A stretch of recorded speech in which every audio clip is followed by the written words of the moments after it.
Siempre es un privilegio estar por acá, por esta iglesia que siempre está en mi corazón, siempre es para mí la iglesia de Ilopango, aunque ya no estamos en Ilopango, pero para mí siempre es la iglesia de Ilopango y es una bendición para mí y es una iglesia que Dios usó en su momento y que sigue usando hasta el día de ahora para bendecir mi vida.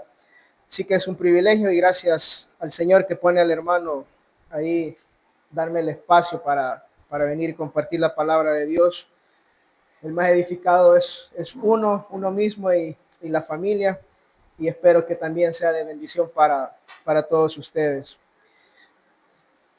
Yo no sé, hermanos, si alguna vez ustedes se han encontrado frente a una situación en la vida difícil.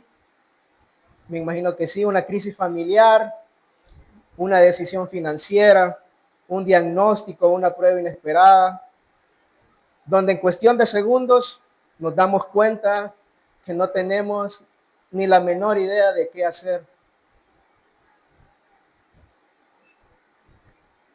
En esos momentos reaccionamos casi por instinto. Cuando la prueba aprieta, como dicen, o la tormenta llega, lo primero que suele salir a luz no es nuestra espiritualidad, sino, y con todo respeto se lo digo, nuestra insensatez y nuestra desesperación.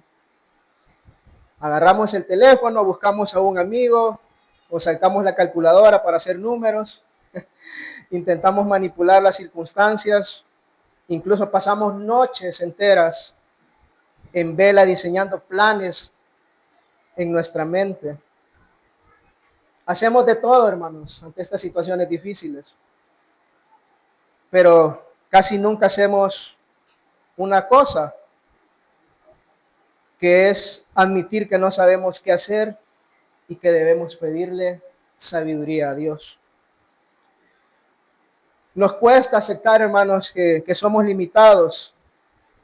Realmente el orgullo humano nos dice, vos podés hacerlo, tenés la experiencia, sos inteligente, sos astuto, pero tarde o temprano, hermano, la vida nos va a llevar a un callejón sin salida donde nuestros recursos se agotan y nuestras propias decisiones a veces, en vez de mejorar, empeoran las cosas. La pregunta esta mañana no es si vamos a enfrentar pruebas, hermano. Tenemos claro que sí vamos a enfrentar pruebas, tarde o temprano, en algún nivel, otros más, otros menos, pero siempre enfrentamos pruebas o nos enfrentamos a decisiones difíciles. La verdadera pregunta es, ¿desde dónde estamos buscando resolver estas situaciones? ¿Será desde la astucia de este mundo o desde la sabiduría que viene de lo alto? El apóstol Santiago, hermanos, escribiendo a creyentes que estaban atravesando por diversas pruebas, conocía muy bien esta lucha del corazón de sus hermanos en Cristo. Por eso no nos deja adivinando, nos da una invitación directa y una promesa asombrosa de parte de Dios, que es lo que me gustaría que pudiéramos ver esta mañana. Por favor, acompáñenme a Santiago capítulo 1, versículo del 5 al 8.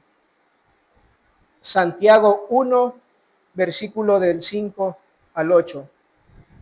No sé si alguien se anima a leerlos o...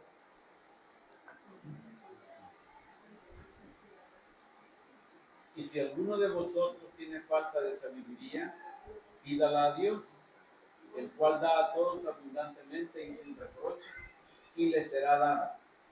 Pero pida con fe, no dudando nada, porque el que duda es semejante a la onda del mar, que es arrastrada por el viento y echada de una parte a otra. No piense pues quien tal haga que recibirá cosa alguna del Señor. El hombre de doble ánimo es inconstante en todos sus caminos. Amén. Gracias, hermano. Esta mañana el título que le he puesto a la prédica es Sabiduría, lo que Dios da en abundancia y sin reproche. Y con la ayuda de Dios me gustaría que habláramos sobre 3 aspectos. El primero es que si necesitamos sabiduría, pidámosla a Dios. Lo segundo es que si pedimos sabiduría a Dios, pidámosla con fe. Y si pedimos a Dios dudando, reflejamos un corazón de doble ánimo. Entonces, lo primero, hermano, es que si necesitamos sabiduría, la palabra nos decía, y lo acabamos de leer, nos dice que pidámosla a Dios.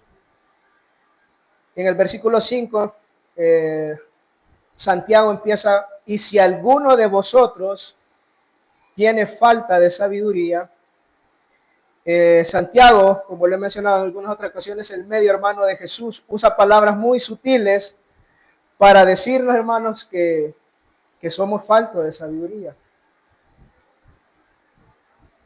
Quien lee esas palabras de alguna forma se ve motivado a examinarse si le falta sabiduría.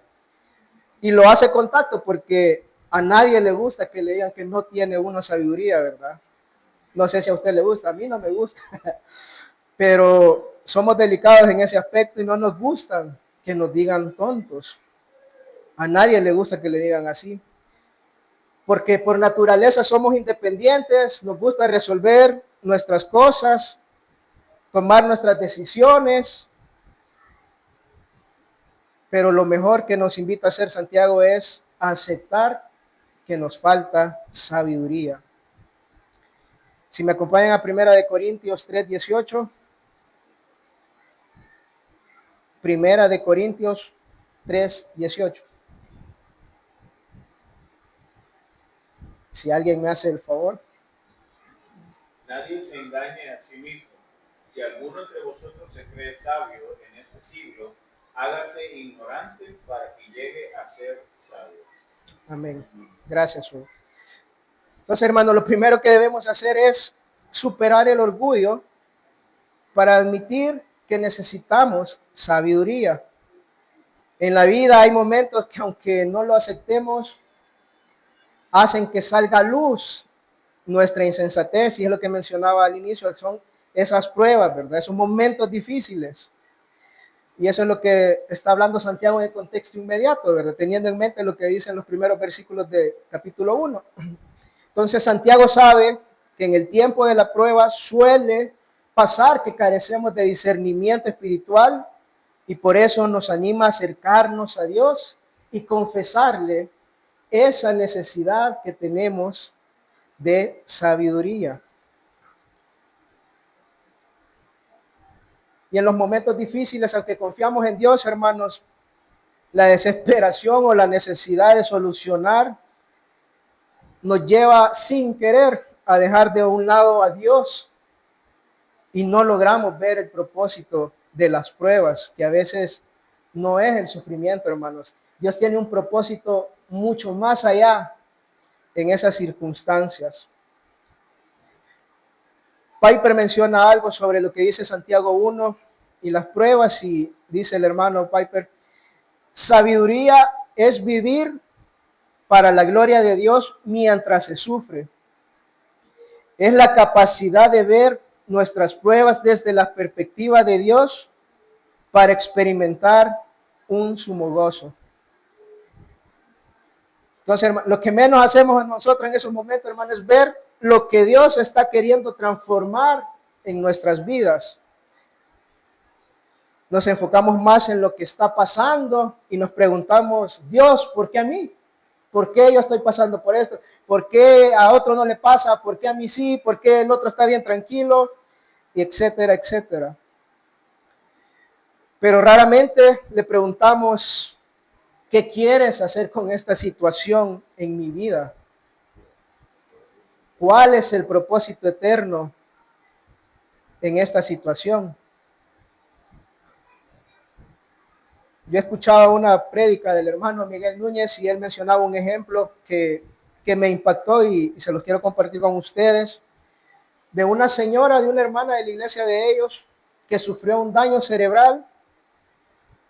Después de esa situación, a los días su esposo quedó ciego. Luego pasó otra situación y su esposo fue hospitalizado. Y uno de los pastores la vio en el hospital y le dijo, estamos orando por usted, hermana. ¿Y qué están orando?, le dijo la hermana. Estamos orando que Dios la fortalezca, hermana, que Dios le provea los medicamentos, ánimo para soportar esta situación. Y esta hermana, que de veras es la gracia de Dios, ¿verdad? Y ella le dice, ¿sabe qué, hermano? Pídale a Dios que me dé sabiduría y no desperdicie todo esto por lo que estamos pasando, le dijo. No hay nada que Dios no controle, le decía ella. Sabemos que no son cosas al azar. Todo tiene un propósito, le decía esta hermana, para producir un fruto. Y yo quiero ver qué es lo que Dios quiere hacer en mí o también en otros a través de esta situación. De esta sabiduría, hermano, es la que Santiago está hablando. Ahora, si me acompañan a Proverbios 3, de 5 al 7. Proverbios 3, de 5 al 7. Proverbios 3, de 5 al 7. Si alguien me hace el favor. Fíate de Jehová de todo tu corazón y no te apoyes en tu propia prudencia. Reconócelo en todos tus caminos y él enderezará tus veredas. No seas sabio en tu propia opinión.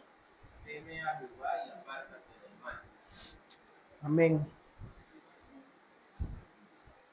La palabra nos llama a no apoyarnos en nuestra propia prudencia, hermano, y reconocerlo en algunos caminos, no, dicen todos sus caminos. Entonces, hermano, esa es la sabiduría que Dios nos llama o nos hace la invitación a que busquemos, ¿verdad? Y Santiago no solo está hablando de tener sabiduría o pedir sabiduría en momentos de prueba, también esto abarca toda nuestra vida, hermano. Las pruebas solo suelen ser ese toquecitos o es en los momentos en que nos hace más conscientes de nuestra falta de sabiduría. Bueno, a veces, ¿verdad? Pero la sabiduría que Dios nos da no es solo para casos de emergencia, para tiempos de crisis, sino para su uso en la vida diaria. Porque, hermanos, los eventos no son pruebas aisladas, son parte de la vida cotidiana. Y en el pensamiento de Santiago, las pruebas no solo son grandes tragedias, como enfermedades terminales o pérdidas de algún ser querido. Las pruebas también, hermano, incluyen tentaciones diarias, tensiones financieras, presiones sociales, ofensas en la iglesia o dentro de la familia, y el desafío constante de no moldearnos a este mundo. Para los hijos de Dios, vivir el día a día requiere de mucha sabiduría, hermanos. Y es una realidad que la Biblia no nos da respuestas específicas a los innumerables problemas que afrontamos en la vida. No soluciona problemas con respuestas detalladas, ¿verdad?, que quisiéramos, pero la palabra sí nos da muchos principios generales y nosotros debemos de tener sabiduría para aplicar esos principios a los problemas que según van dándose en nuestra vida cotidiana. Santiago no solo nos habla de la falta de sabiduría, sino que nos dice qué hacer, hermanos. Y su idea no es señalar el error y decir, ustedes no piensan. No, lo que él quiere es guiarnos. Amén. Nos quiere guiar a quien nos puede dar la sabiduría que necesitamos para nuestra vida. Porque dice en el versículo 5, y si alguno de vosotros tiene falta de sabiduría, ¿qué dice, hermano? Pídala a Dios. En Santiago 1:5 la palabra traducida como pídala proviene del verbo griego aiteo, que realmente cuando Santiago dice pídala, muchos dicen que no es una opción, es un mandato que él está diciendo. al estar en un modo imperativo, ¿verdad? Santiago no lo presenta como una sugerencia, sino como una orden, ¿verdad? Que nos dice, pídanla cuando estén en sabiduría, cuando estén en problemas o para afrontar las situaciones de la vida. Porque también es una acción continua, dice. No se refiere a pedir una sola vez en un momento específico, sino a mantener, hermanos, una actitud de petición constante y continua ante la presencia de Dios.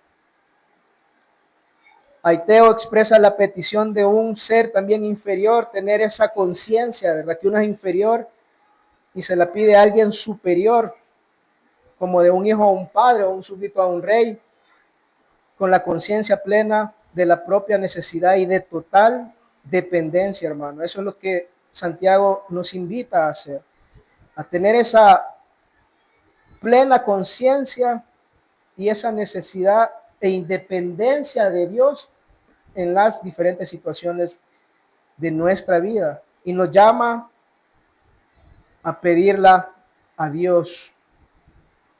En la Biblia hay un ejemplo, hermano, ustedes lo conocen muy bien, y es el ejemplo de Salomón. Ustedes saben todo lo que logró Salomón. En la palabra está esa historia, ¿verdad? Entonces, considerado el segundo hombre más sabio que ha pisado esta tierra. Digo el segundo porque Cristo es el primero, ¿verdad? Entonces, me gustaría solo mencionar algunas de las cosas, así a grandes rasgos, de lo que Salomón logró con la sabiduría que Dios le dio. No es certero el dato, hermanos, pero algunos creen que cuando Salomón empezó su reinado, él tenía entre 18 a 25 años, bastante joven. Entonces, al año en su reinado recibían 666 talentos de oro. Eso equivale a 22 o 25 toneladas de oro al año. Eso quiere decir que bajo su reinado, Israel alcanzó la cúspide dorada. Había una prosperidad sin precedentes. Incluso Salomón, el reinado de Salomón hizo que la plata fuera tan común como las piedras que vemos en el suelo. Construyó un templo revestido de oro puro y construyó su propio palacio real. Controlaban las rutas comerciales, marítimas y terrestres, y varios reyes y gobernantes de diferentes zonas, de diferentes países de la tierra, le pagaban un tributo anual y viajaban para escuchar su sabiduría. Tenemos el de la reina de Saba, el ejemplo, que viajó desde el sur de Arabia para probarlo con preguntas difíciles, y al ver cómo él administraba su casa, su reinado y todo, dijo que lo que le habían dicho era hasta poco, ¿verdad? De la sabiduría de Salomón. O sea, ella se dio cuenta que Salomón era realmente alguien buzo, ¿verdad? Entonces, Salomón fue una persona que supo cómo reinar y logró muchas cosas, mucha estabilidad económica, financiera, de todo, ¿verdad? Fue un éxito, así hablando a los salvadoreños. Obviamente esto fue una obra de Dios en ese momento, ¿verdad? No podemos obviar esa parte de la historia, pero yo quiero que veamos más allá de lo que él logró, y no es mi intención decir que usted va a lograr todo eso con la sabiduría de Dios, pero sí quizás ver que esa actitud ante Dios lo llevó a esto, ¿verdad?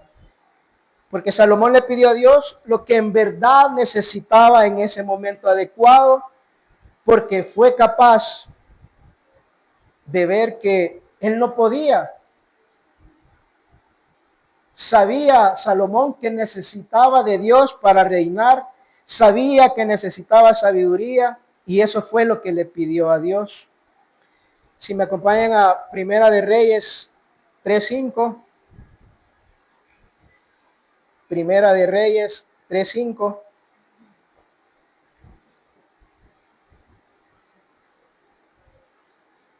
Primera de Reyes 3:5. Si alguien me hace el favor.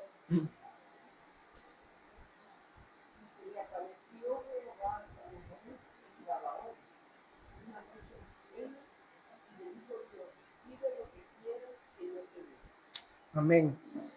versículos más adelante, del 7 al 9, vemos que Jehová, que Salomón le decía a Jehová: Dios, tú me has puesto a mí como siervo por rey en lugar de David mi padre. Y dice: yo soy joven, le dice, no sé cómo entrar ni salir. Tu pueblo al cual tú me escogiste es un pueblo grande, le dice, que no se puede contar. Da pues a tu siervo corazón entendido, le dice, dale sabiduría para juzgar a tu pueblo y para discernir entre lo bueno y lo malo. Porque ¿quién podrá gobernar este pueblo tuyo tan grande?, le dice. Entonces reconocía a Jehová, le decía: Dios mío, dice. Conocía la posición de Dios, le dice: tú me has puesto a mí a servirte en esta posición. Y yo no sé cómo hacerlo, le dice, porque es tu pueblo, es un pueblo grande, le dice. O sea, no está diciendo es mi pueblo, es mi gente, yo la voy a mandar como yo quiera. No, es tu pueblo. Yo soy tu siervo, le dice.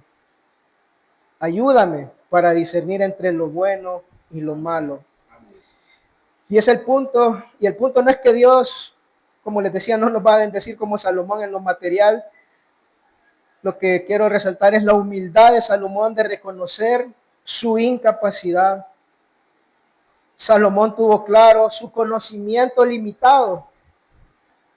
Salomón tenía claro quién es Dios y a quién le pertenecía el pueblo que iba a gobernar.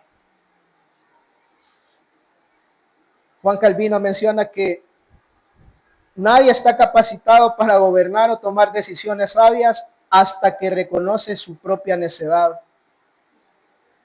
Al autodenominarse joven, o sea, Salomón, que no sabe cómo entrar ni salir, Salomón no está haciendo un ejercicio de falsa modestia, sino confesando la incapacidad del intelecto humano y que necesita la iluminación del Espíritu Santo.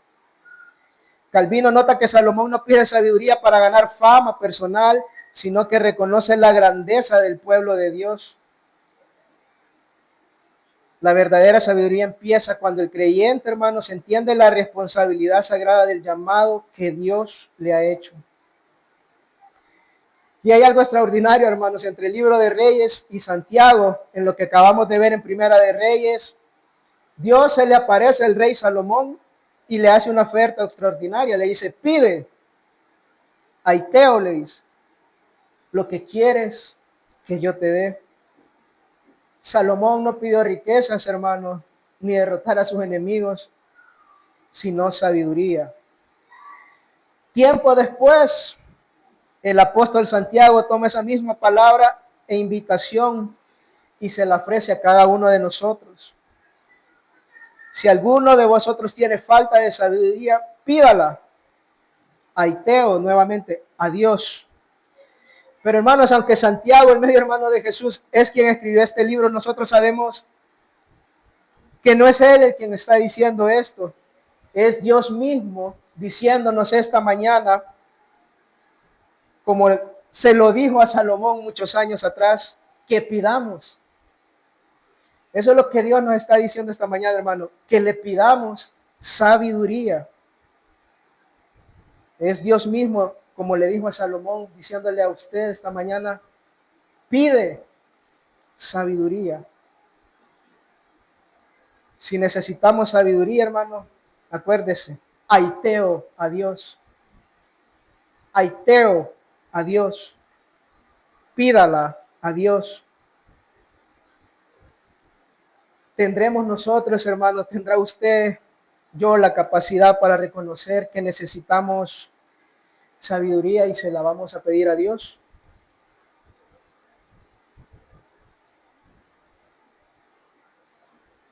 Este es un llamado, hermanos, para todos los hijos de Dios y es un llamado para todos los que estamos acá hoy en ICOMI. Y es que dar es una característica de Dios, hermanos. Él continúa dando.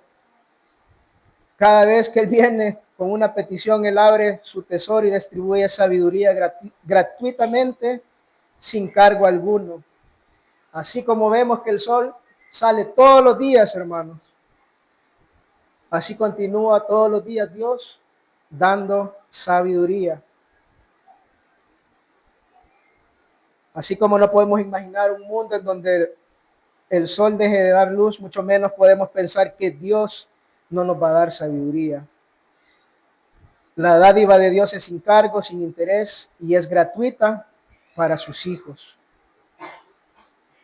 Y Santiago nos dice que la pidamos y dice que Dios la dará abundantemente y sin reproche. Así que hermanos, si somos humildes, si aceptamos la necesidad que tenemos de sabiduría, debemos venir a Dios a pedirla y Él nos va a dar un poquito. No, ¿verdad? Nos va a dar abundantemente y sin reproche. La sabiduría de Dios, hermanos, no tiene fin, no se le acaba. Aún aunque nos dé a todos mucha sabiduría, a Él no se le va a terminar la sabiduría. Dios no nos va a dar con cuentagotas ni por compromiso. Por su naturaleza tenemos a un Dios dadivoso y que le gusta derramar la gracia sobre sus hijos. La sabiduría, dice Thomas Manton, es una promesa divina, pero es dada a los que piden con fe. Entonces, Dios es el dador, no necesita ser persuadido, dice, para ser generoso. No necesitamos convencerlo. De por sí, su propia naturaleza lo inclina a la beneficencia a sus hijos. Y Dios es un dador en abundancia. Su tesoro de sabiduría es inagotable. No dará, dice este hermano, una porción miserable que apenas nos alcance, sino la medida plena que necesitamos para honrarle en la prueba y en nuestra vida diaria. Dios da y sin reprochar, hermano. Dios no nos va a dar según nuestros méritos o nos va a recordar constantemente cuán indignos somos de su favor. Si no, nunca nos atreveríamos a pedirle a Él, ¿verdad? Pero Él no nos reprocha, ¿verdad? Entonces, la mesa de la gracia de Dios está ahí para darnos sin recriminaciones. Dios da sin reproches, hermanos. Cuando le pedimos a Dios sabiduría, no debemos tener miedo de que manifieste desagrado o exprese algún reproche. Cuando nos acercamos a Él con fe, hermanos, debemos ser como la de un niño y saber que nunca nos va a mandar con las manos vacías. Si me acompañan a Proverbios 2:6, Proverbios 2, versículo 6. Si alguien me lo lee, por favor. Porque Jehová da la sabiduría y de su boca viene el conocimiento y la inteligencia. Amén. Él provee de sana sabiduría a los rectos y es oscuro a los que caminan rectamente. Amén. Dice, porque Jehová da la sabiduría, hermanos. Él es quien nos da la sabiduría en abundancia y sin reproche. Entonces, hermano, lo primero que nos dice la palabra de Dios es que debemos aceptar que necesitamos sabiduría, tener la humildad de saber que no podemos afrontar las situaciones difíciles con nuestra astucia. Debemos aceptar que nos falta sabiduría en el día a día, hermanos. También vemos en este versículo 5 que Dios no solo espera que nos veamos falta de sabiduría, Dios nos dice que cuando aceptemos esa realidad, podemos venir a Él en humildad y pedírsela. Y Él nos va a dar abundantemente y sin reproche. Dios, hermanos, se alegra de que sus hijos le pidan y está muy dispuestos a darnos su sabiduría. Lo segundo, hermano, que quiero que veamos esta mañana es que si pedimos sabiduría a Dios, pidámosla con fe. Si me acompañan al verso 6 de Santiago 1, sería Santiago 1, versículo 6 y 7, por favor, si alguien me lo lee, versículo 6 y 7. La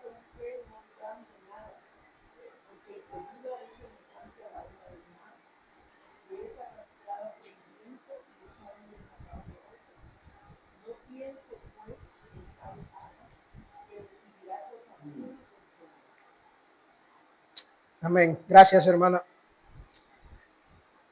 Santiago nos dice que hay una condición para pedir, ¿verdad? Aparte de lo que ella nos decía, y es pedir con fe. Dios, hermano, quiere darnos sabiduría y, como decíamos, en abundancia y sin reproche, pero la condición es que lo hagamos con fe. Hendrickson dice que cuando el hombre cree, no duda, pero cuando duda, le falta fe. El hombre hoy cree y mañana duda, dice. Y hermanos, no necesito explicar qué es la fe. Ustedes ya saben qué es la fe. En la Biblia tenemos un significado. Él nos dice en la Biblia qué es la fe. Ya sabemos que dice que es, pues, la fe, la certeza de lo que se espera, la convicción de lo que no se ve. La fe, hermanos, denota confianza, fidelidad y persuasión firme arraigada en la veracidad de Dios. La fe es la posesión presente, hermanos, e inamovible de las promesas futuras de Dios. Y también nos habla de convicción, ¿verdad? Esta es una palabra que se ocupa en el original del ámbito jurídico, que significa prueba interna, evidencia demostrativa o convicción íntima que no deja lugar a dudas sobre la realidad de algo que los ojos físicos aún no pueden contemplar. Así que eso es convicción, hermano. Con confianza, hermano, debemos venir a Dios convencidos de quién es Él y de lo que es capaz de hacer, y que siempre le va a responder a sus hijos. Quizás no de la forma que esperamos o en la forma que queremos que nos conteste, pero siempre Dios contesta a quienes se acercan con fe. John Piper dice: si Dios te ha prometido que Él será tu tesoro y tu sabiduría en la prueba, la fe toma esa promesa futura y la convierte en una convicción tan sólida que estás dispuesto a perder riquezas, prestigio o comodidad terrenal con tal de poseer a Cristo, como mirábamos en Salomón. La fe hace que lo invisible sea más real para el alma que lo que tocamos con las manos. Pedir con fe, hermanos, es pedir con plena convicción y confianza en el carácter, las promesas y la disposición de Dios para responder. La fe es confianza continua, no solo ahorita, ¿verdad? Es Dios, es una confianza en Dios a pesar de las pruebas o circunstancias de la vida. Así que, hermanos, la fe es esencial en la vida cristiana, y Santiago deja claro que no puede haber oración verdaderamente eficaz sin fe. Porque ¿qué pasa si no tenemos fe, hermanos? Me acompañan a Hebreos 11:6. Si alguien me lo lee, por favor. Hebreos 11:6.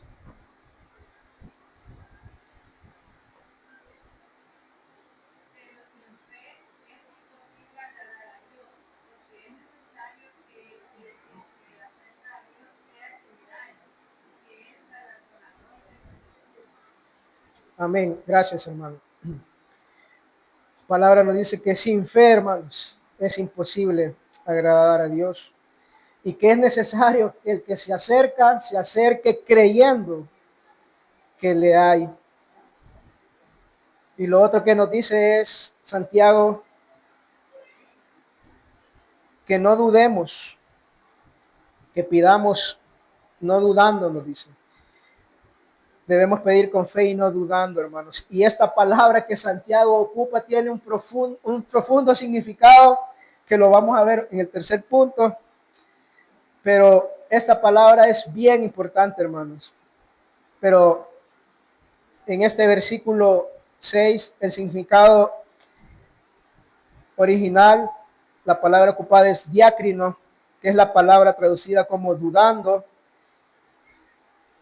que se compone de día, y crino, que es juzgar o evaluar.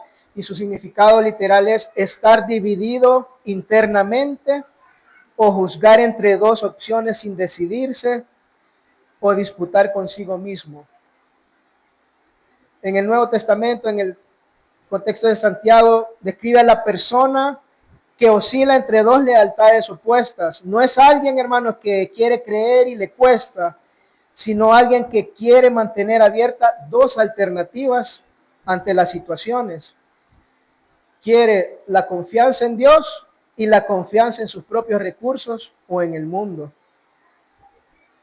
Entonces, cuando el hombre ora a Dios con un corazón lleno de dudas, por eso Dios no le contesta. Al expresar su duda acerca de la habilidad de Dios para ayudar, el hombre indica su deseo de ser independiente de Dios. Matthew Henry, sobre este texto de Santiago, dice: quien vacila entre la esperanza en Dios y la confianza en el mundo, entre la obediencia a la verdad y el temor a las circunstancias, destruye el propósito mismo de la oración. La oración es el medio ordenado por Dios para unir nuestra debilidad a su impotencia. Pero cuando dudamos de su fidelidad, cortamos el cable que nos conecta con el socorro divino. Dice Matthew Henry: es absurdo que alguien espere una respuesta de Dios cuando en su propio corazón cuestiona si Dios es lo suficientemente bueno, sabio o poderoso para responderle, o cuando no está dispuesto a aceptar la respuesta si ésta contradice sus deseos carnales. Y Santiago, hermanos, nos da una ilustración, ¿verdad? Ahí mismo en el texto. Santiago creció en Nazaret, a unos kilómetros del lago de Galilea y del mar Mediterráneo. Entonces, algunos estudiosos creen que él miraba el mar, miraba las olas, y de ahí pudo haber sacado esta ilustración, ¿verdad? Que nos dice: porque el que duda es semejante a la onda del mar, que es arrastrado por el viento y echado de una parte a otra. Porque cuando el viento cambia de dirección, las olas, hermanos, alteran su curso acuerdo al viento. Además, dice este comentarista, los movimientos hacia arriba y hacia abajo de las olas crean crestas y valles. Y en suma, la imaginación del mar, dice que Santiago pinta, es de una inestabilidad e inquietud. Y así describe Santiago al hombre que duda. Ese hombre que duda es como las olas del mar, inconstante e inestable, carece de sabiduría que necesita desesperadamente para darle dirección a su vida. Santiago, hermanos, advierte que un corazón que vacila entre la fe y la incredulidad, deseando la ayuda de Dios por un lado y por el otro sin estar dispuesto a confiar en Él. Si me acompañan a Mateo 21, 22. Este bien conocido para todos nosotros. Mateo 21, 22. Si alguien me hace el favor.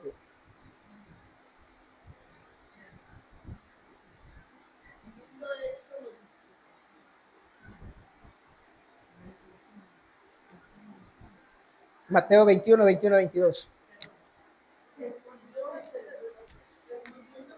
le dijo: de cierto os digo que si tuvieseis fe y no dudareis, no solo haréis esto de la higuera, sino que si este monte dijese: quítate y échate en el mar, será hecho. Y todo lo que pidiereis en oración creyendo, recibiréis. Amén. Gracias, hermana. Dice: si tuvieres fe y no dudareis, dice, no solo harás esto de la higuera, sino que le podrás decir a un monte: quítate y échate en el mar, y será hecho, dice. Y todo lo que pidieres en oración creyendo, lo recibiréis, dice. Porque nos dice Santiago, ¿verdad?, que el que duda no recibe, hermanos.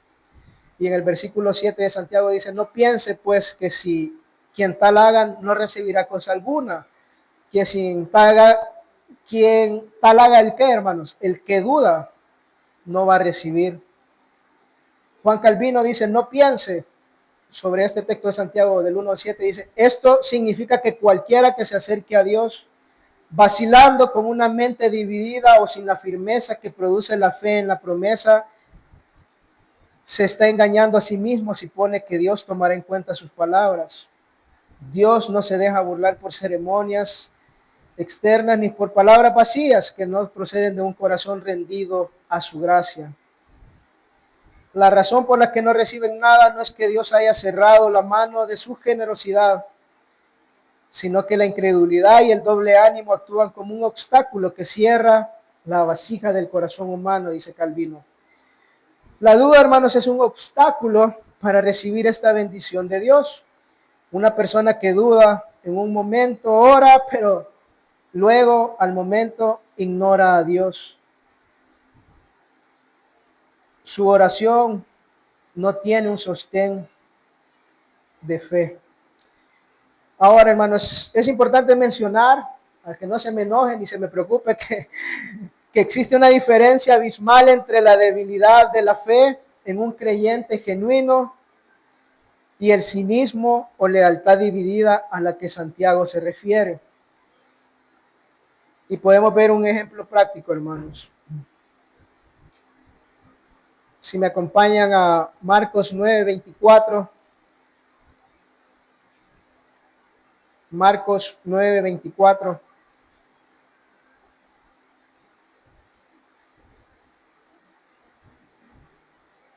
Marcos 9:24, si alguien me lo lee, por favor. E inmediatamente el padre del muchacho clamó y dijo: creo, ayuda mi incredulidad. Amén.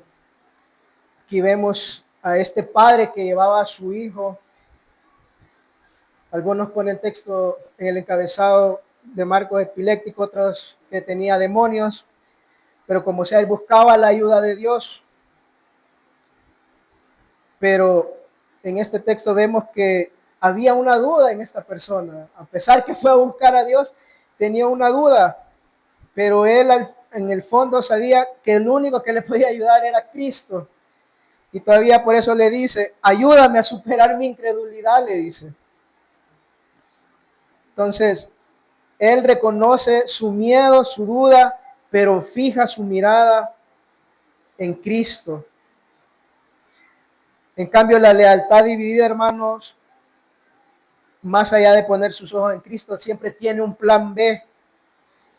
Confía más en su astucia o en los métodos del mundo. Ora por si acaso, por si igual esa oración le ayuda a resolver algo, ¿verdad? Pero igual mejor lo voy a considerar resolver a mi manera. Y Dios rechaza ese tipo de peticiones, hermana, más no al cristiano genuino que duda, porque a veces dudamos, hermano. A veces tenemos luchas, pero que podamos decir como este: Padre, ayúdame en mi incredulidad, Señor. Pero este hombre indeciso del que habla Santiago no debe pensar que Dios lo bendecirá, porque ese hombre va por su propio camino, ¿verdad? Toma sus propias decisiones y vive su propia vida aparte de Dios. Por eso cuando Dios rechaza su petición, la causa no está en la falta de buena disposición por parte de Dios, sino en la duda del hombre. Hermanos, es importante que si pedimos sabiduría a Dios, debemos pedirla con fe. Debemos tener certeza de lo que se espera, tener la convicción de lo que no se ve. Podemos acercarnos a Dios confiando en los méritos de Jesucristo y en la fidelidad de sus promesas. Y debemos hacerlo con un corazón sincero y unánime. Al pedirle sabiduría, hermanos, a Dios, no debemos tener un ojo puesto en Dios y otro puesto en los recursos que yo tengo o las soluciones que yo tengo para una situación. Dudar, hermanos, es que voy a orar, pero ya sé lo que yo voy a hacer. Santiago advierte contra un corazón que vacila entre la fe y la incredulidad, que es como la ola del mar, ¿verdad? Deseando la ayuda de Dios, pero sin estar dispuesto a confiar plenamente en Él. Y no piense, pues, quien tal haga, dice Santiago, que recibirá cosa alguna del Señor. Ahora, hermano, el punto 3 dice que si pedimos sabiduría, o si pedimos a Dios dudando, reflejamos un corazón de doble ánimo. El hombre de doble, si me acompañan a Santiago 1:8. Santiago 1:8. Tal vez alguien me lo lee.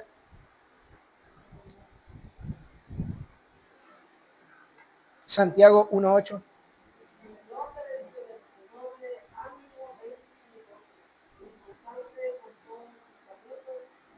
Amén. Gracias, hermana. El hombre de doble ánimo es inconstante en todos sus caminos, dice. Cuando Santiago menciona este doble ánimo, hermano, no se refiere a que una persona ande feliz y de repente enojada, o que ande calmada y después ande toda tensa, ¿verdad?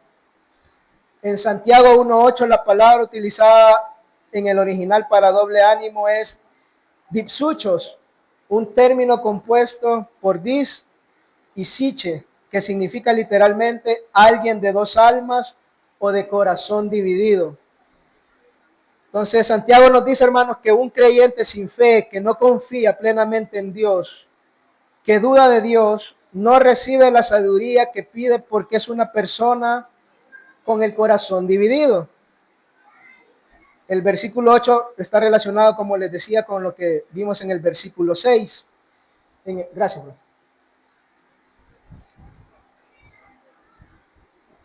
En el versículo 6, la duda, diácrino, es la acción o el síntoma, mientras que el doble ánimo, dipsuchos, en el versículo 8, es el diagnóstico o la identidad de esa misma persona.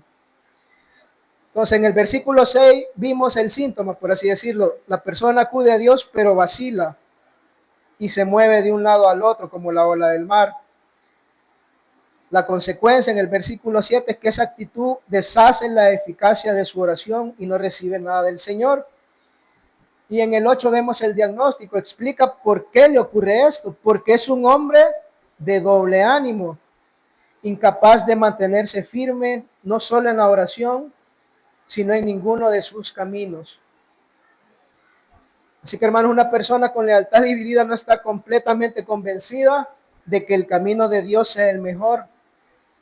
Trata la palabra de Dios como cualquier consejo humano y se reserva la opción de desobedecer. Vacila entre la lealtad, sentimientos subjetivos, las ideas del mundo y los mandamientos de Dios. Pero Santiago quiere decir que este es el hombre o la mujer que no está seguro de la verdad de algo. En este caso, la verdad del poder soberano y omnipotente de Dios. Si me acompañan a ver un ejemplo a Mateo 14, 28, 31. Mateo 14, 28, 31. Ya lo conocen también. Es bien conocido. Mateo 14, 28, 31. Si alguien me lo lee. Entonces le respondió Pedro y dijo, Señor, si eres tú, manda que yo vaya a ti sobre las aguas. Y él le dijo, ven. Y descendiendo Pedro de la barca, andaba sobre las aguas para ir a Jesús. Pero al ver el fuerte viento, tuvo miedo. Y comenzando a hundirse, dio voces diciendo, Señor, sálvame. Al momento Jesús extendió la mano, asió de él y le dijo, hombre de poca fe, ¿por qué dudaste? Amén. Gracias. Lo que le pasó a Pedro es que tenía fe genuina. Si no, no hubiese salido de la barca, quizás, ¿verdad? Y caminar hacia Cristo. Pero en un momento, hermanos, vaciló. Vio el entorno, vio lo externo y se afligió y se empezó a ir para el fondo del mar y le gritó a Jesús que le ayudara. Apartó la mirada de Jesús. En ese instante, este texto ocupa el término que estamos viendo, ¿verdad? Que como que Pedro en el original describe, se paró en dos lugares, vaciló entre la palabra de Jesús y el peligro del mar. Y este es un ejemplo, hermano, de lo que causa la duda. Nos distorsiona la visión de quién es Dios. Al dudar, hermano, el enfoque se dirige hacia las circunstancias difíciles y Dios pasa en segundo plano. Y es en esa duda donde lo que vemos, hermano, se vuelve más real que lo que creemos y no vemos, hermanos. Se lo voy a repetir. En esas dudas, hermanos, donde lo que vemos se vuelve más real que lo que creemos y no vemos. Eso no solo le pasó a Pedro, hermanos. Hay muchos ejemplos que pudiéramos mencionar en la Biblia donde los corazones de muchos creyentes reflejan a veces ese doble ánimo, digámoslo, o ese doble corazón. Tenían un ojo puesto en Dios y otro en las cosas terrenales. Nosotros mismos, si somos honestos, hermanos, pudiéramos ser un ejemplo de un corazón dividido. Ahora, el ser un hombre de doble ánimo tiene su efecto en la vida, hermanos, en su efecto diario. No solo se queda entre Dios y el que ora con un corazón dividido, sino que se ve reflejado en su vida diaria, en su vida inconstante. Por eso dice, es inconstante en todos sus caminos. La persona de doble ánimo tiene, ese es su efecto interno, por así decirlo, es una causa interna, es su corazón dividido, pero su inconstancia es el fruto visible, hermano, es lo externo, es lo que se ve. Un corazón fraccionado entre Dios y el mundo inevitablemente produce una vida caótica. La inestabilidad espiritual contamina todas las áreas de la vida, hermano, de una persona como de un corazón de doble ánimo. Cambia de rumbo moral según la dirección del viento, de la conveniencia, pasa del compromiso al abandono, de la devoción al desinterés. Una persona dividida vive atrapado en un ciclo de altibajos, impulsado por el temor cuando la prueba aprieta y por el orgullo cuando la prueba pasa. El doble ánimo, hermanos, no se queda encerrado en el momento de nuestra oración, viaja con nosotros a la oficina, a la casa, viaja a la mesa donde comemos con nuestra familia, viaja a esas decisiones financieras, porque quien intenta caminar con un pie en el reino y otro en el mundo termina descubriendo que es imposible avanzar en línea recta.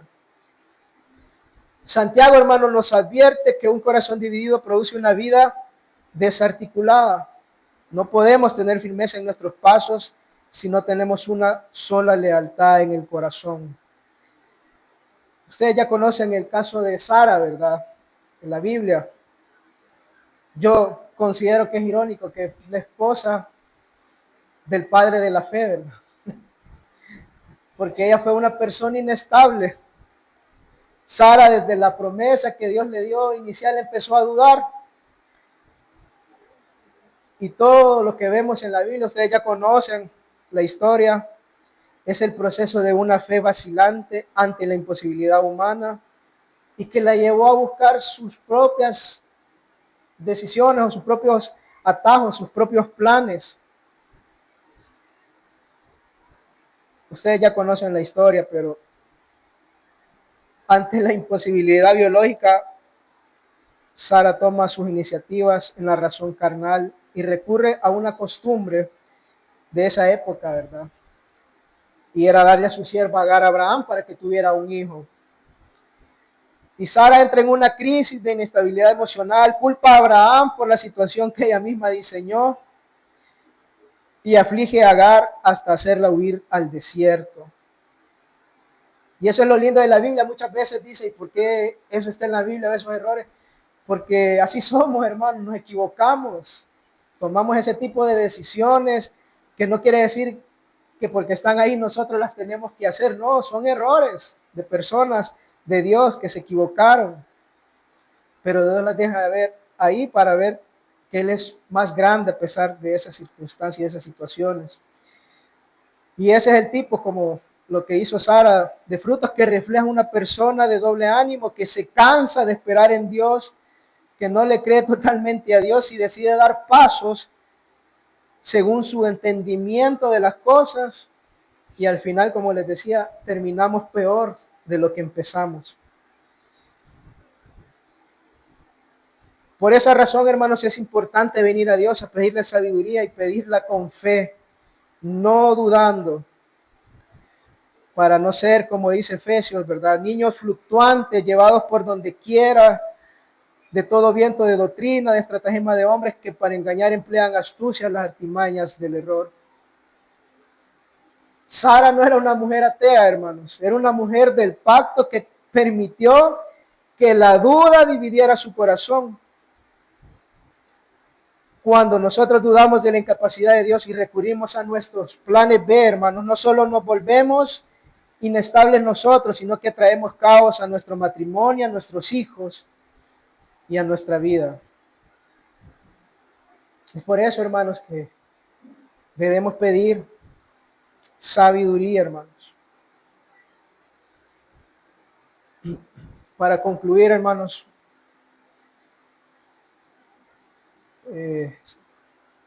es probable que alguno esté pasando pruebas, hermanos. Pruebas difíciles que quizás considera que no tienen salida, o alguno está preocupado porque no sabe qué decisión tomar o qué hacer ante tal situación familiar, personal, laboral, con amigos, y necesita tomar una decisión importante y no sabe qué hacer.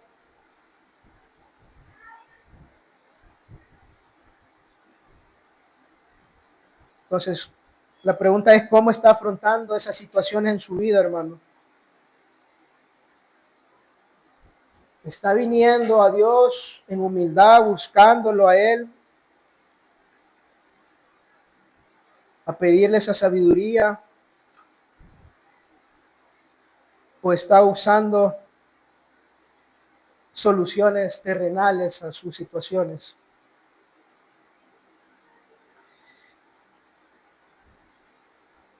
La sabiduría, hermanos, que buscamos en medio de nuestras pruebas o en medio de las situaciones diarias, determina el fruto de nuestra vida. Hermanos, si le pedimos ayuda a Dios, pero pretendemos resolver las cosas con la sabiduría del mundo, manipulando, buscando atajos o actuando con astucia humana, vamos a cosechar desorden e inestabilidad en todas las áreas y sobre todo no vamos a estar haciendo la voluntad de Dios. Pero si pedimos con fe, hermanos, la sabiduría de lo alto, Dios, el dador generoso, nos va a dar una mente guiada por la verdad, una sabiduría apacible, pura y firme, que no se tambalea con las olas de la prueba y que produce un fruto de justicia y paz. Esto es lo que nos llama a buscar Santiago a través de estos versículos, hermanos. Dios, hermanos, quiere que seamos humildes para ver la necesidad que tenemos de sabiduría de lo alto. Dios no quiere humillarnos y decirnos ignorantes, sino más bien para entender, hermanos, que solo en Él encontramos la verdadera sabiduría. Por esa razón nos manda a acercarnos a Él con fe para pedirla y Él nos la dará abundantemente y sin reproche. Solo nos pide que no dudemos.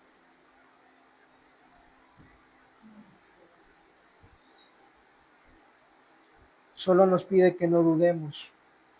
Porque la duda, hermanos, muestra un corazón dividido y eso revela nuestra falta de confianza plena en Él y al final produce inestabilidad en nuestra vida.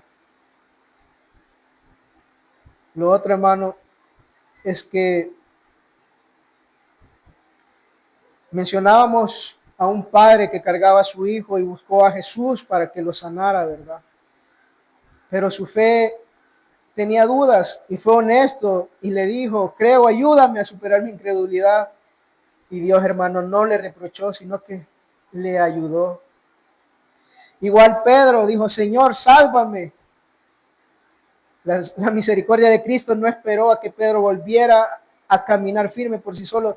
Jesús extendió la mano de inmediato y lo sostuvo. Y mirábamos el ejemplo de Sara escuchando detrás de la tienda cuando escuchó la promesa, pues su primera reacción, ¿qué fue, hermanos? Fue de una risa, ¿verdad? Ella se rió, una risa de duda y escepticismo. Pero hermano, Dios no la desechó ni la borró del pacto. La misericordia de Dios confrontó su incredulidad, sostuvo su promesa y transformó esa risa amarga en la risa de verdadera felicidad cuando sostuvo a Isaac en sus brazos. Entonces yo no sé, hermano, pero en lo personal este texto me ha llevado a pedirle perdón a Dios por las muchas veces en las cuales he confiado en mi forma de resolver los problemas y no en lo que dice la palabra de Dios. Y a veces, hermanos, nos vemos tentados, no sé si a usted le ha pasado en una situación que yo digo, ¿seré solo a mí que me pasa, Señor? Solo yo soy el pecador de ese nivel que a veces tengo un problema y hay una aparente solución que no está relacionada o no está en los principios, en la palabra de Dios, pero yo digo, es una solución que no veo yo que haya pecado ni nada, pero que al final no es acorde a la palabra de Dios. Y uno dice, la puedo tomar, puedo considerar hacerlo de esta forma. Pensamos, hermanos, que a veces quizás Dios va a ser acepción con nosotros y que yo puedo hacer de esta forma porque soy yo, porque soy yo tal persona y que Dios conmigo me permite tomar esta decisión. Pero hermanos, a veces es confiar más en esas opciones que confiar en Dios. Y este texto en lo personal me ha hecho analizar muchas veces, como les decía, en que he confiado en resolver los problemas a mi forma. Y si a la luz de lo que hemos visto esta mañana, usted en el pasado, hermano, siendo cristiano, dejó de lado a Dios en problemas, en situaciones difíciles y la resolvió a su manera y considera que debe pedirle también perdón a Dios esta mañana, hágalo, hermano, en su corazón. No dudo que Dios también pueda perdonar a quienes confiesan su pecado. Yo he pedido perdón a Dios de ver este texto de muchas cosas que no he hecho sabiamente y le he pedido perdón a Dios. Yo sé que Dios en su misericordia me perdona, hermano. Y a mí, a usted, a quien sea, si alguna vez se enojó con Dios porque no le contestó en el tiempo que usted quería o no le contestó como usted le pedía, esta mañana también puede venir a Cristo y pedir perdón, pues como sus hijos somos llamados a confiar en su misericordia, ¿verdad? Y a confiar en su voluntad, aunque no entendamos su manera de obrar. Hay que dejar de tambalearnos entre el mundo y la fe, hermanos. Pero Dios en su gracia, en su misericordia, podemos venir a Él y reconocer nuestra necesidad y a pedirle sabiduría a Dios. Y Él ha prometido darla abundantemente, hermanos. Dios ha prometido darnos, Señor, sabiduría. Es lo que Dios da en abundancia y sin reproche, hermanos. Podamos orar esta mañana. Gracias, Padre, por tu misericordia. Gracias, Señor, por tu palabra. Que esta mañana, Señor, tú puedas examinar nuestro corazón, Señor. Y que podamos ver, Señor, la falta de sabiduría que tenemos, Señor. La falta de venir a ti, Señor, ante las circunstancias, los problemas, ante las decisiones difíciles, ante los problemas, Señor. Ayúdanos, Señor. Danos la gracia para venir a ti, Señor. Y como decía ese padre, creo, pero ayúdame, Señor, en mi incredulidad. Ayúdame, Señor, si tengo un poco de dudas, Señor, si he tambaleado en creer que tú eres sabio, Señor, y que puedes manejar mejor las situaciones, o he dudado en poner en tus manos mis problemas, mis situaciones, mis decisiones, Señor. Que esta mañana podamos ver tu misericordia y venir a ti y decirte, Señor, confío en ti. No dudo de lo que tú eres capaz de hacer, no dudo de tu bondad, de tu misericordia, no dudo de tu sabiduría. Toma tú el control de esto, Señor, y ayúdame a ver lo que tú tienes para mi vida, Señor. Gracias, Padre, y si hay alguien que esta mañana también considera en su corazón pedir perdón por decisiones o cómo ha manejado algunas cosas, dejándote fuera a ti, Señor, sabiendo que tú eres su Dios, su Salvador, Señor, que esta mañana tú puedas perdonarnos, Señor, por confiar en nosotros, en nuestra astucia, Señor, en nuestras capacidades, en nuestros amigos, en nuestros contactos, Señor, y no en ti. Ayúdanos, Señor, a verte a ti, Padre, confiar en ti y pedirte constantemente sabiduría, no solo hoy, no solo esta mañana, Señor, sino que en la mañana, por la tarde, al mediodía, Señor, en la noche, todos los días, en cada momento, Señor. Pidamos sabiduría y que confiemos que tú la vas a dar, Padre. Gracias, Señor, en el nombre de Jesús. Amén y amén.